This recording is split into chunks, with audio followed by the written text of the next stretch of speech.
Kwintokozo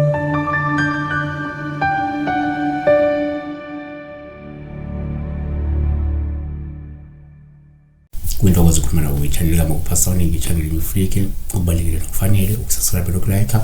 Ngiyacela kakhulu ukuthi inamba yami isebenze kuma-calls kuphela. Nakhona ngingajabula kakhulu uma kungabantu abangabalandeli, kakhulukazi ama-members ale channel noma abantu abangama-followers ale channel asebe nesikhathi eside. Kube wona basensele namba isese-9 ekuseni kuya ku-5 ntambama. Ungangithumeleli SMS, ungangithumeleli WhatsApp, futhi ungangibuzi igama. Ngicela ukuthi ngiyacela nje uma ungifonela angikwazi ukushiya inamba yami la, phinde futhi ungifonele ungibuze igama, yabona. So hlala ubuza, ichaze igama lakho, ubuze lokubuzayo, futhi iphupho lakho lichaze lonke, malichaza uhafu, ngoba ngenzeka lokushiya ikona lokubalekile. Namhlanje sibheka la uphilile wakadlamini uthi njani mfundisi. Ngicela ukubuda kushoni kuphupha umuntu awasha impahla bese kuphuma 2 scorpion aye kulo muntu, but atinyathela ama scorpion afe, ngamanye amashutha awanyathela ama scorpion awabulali afe. Lokhu kade busy ngewashing yakhe la, bese iqhamuka ama scorpion ayeza kuye, afika azama ukumluma uyawanyathela yafa. So ushuthi asichazeke la, ngizofocusa kakhulu kulama scorpion abulawayo, yabona, ngoba ukwasha siyazi vele ukuthi kunako ukwenza nokulungisa isimo sempilo umuntu ongaba ukuhlambulula noma ukulungisa nje impilo umuntu esuke ebhekene nayo, noma kulungisa inkinga umuntu lasuke abhekene nazo, yabo. So nawe singakusho la ngama scorpions ukuthi sike sakhuluma ngama scorpion. Ikhona ivideo asenze kanje ukuthi number 1 uma uphupha la ufezela ama scorpion, ufezela ufecela yafecela ngesizulu ngathi ufecela uyacanga ufecela or something, but ufezela ngesizulu.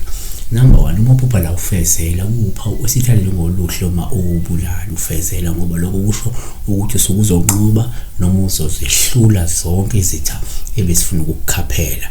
Ngokalokho 10:19 bhekani ngininikile igunya lokunyathela izinyoka nawo ufezela naphezulu kwamandla wonke sitha andisoze noniwa lutho.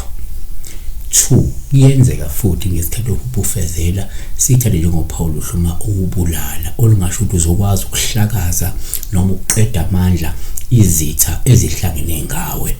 UHezekiel 2:6 wena ndodana yomuntu ungabesabi, ungesabi namazwi abo, noma ke amakhakhasi nameva kukuwe ehlezi phakathi kwawofezela, ungawesaba amazwi abo, ngaphela amandla ngobuso babo ngokuba ke bayilehlubukayo. 3 kuyenzeka futhi ngesikhathi uphupha ufezela kuba uphawu esithatha njengoluhluma ubulala, lungabe lusho ukuthi uzokuba namandla okuhlulekisa isigadlo eziyingozi noma ke imimoya emibi ekulandelayo. Deuteronomy 8:15 wakuhola ehlane elikhulu nelesabekayo elinezinyoka ezinesishungu nawofezela nomhlabathi omileyo. 4 kungenzeka futhi uma uphupha kuba uphawu luhluma ubulala komunye umuntu, lokho kungasho ukuthi uzonqanda noma uzoqeda amandla umuntu ozama ukukuqondisa noma ukukujezisa. Kungenzeka kunomuntu obefuna ukulethela isijeziso esinzima, yabona, noma efuna ukukuqondisa kanzima, bese ukwazi lokumnqanda lo muntu, ngaba noma bekuphi emkhakheni wakho. Amakhosi okuqala verse 12 or amakhosi okuqala chapter 12:14 yakhuluma kubo njengeseluleko sezinsizwa ngokuthi ubaba walenza ijoka lenu lasinda, mina ngiyakwenezela ejokeni lenu, ubaba wanishaya ngezitswebhu, mina ke ngiyakunishaya ngawofezela.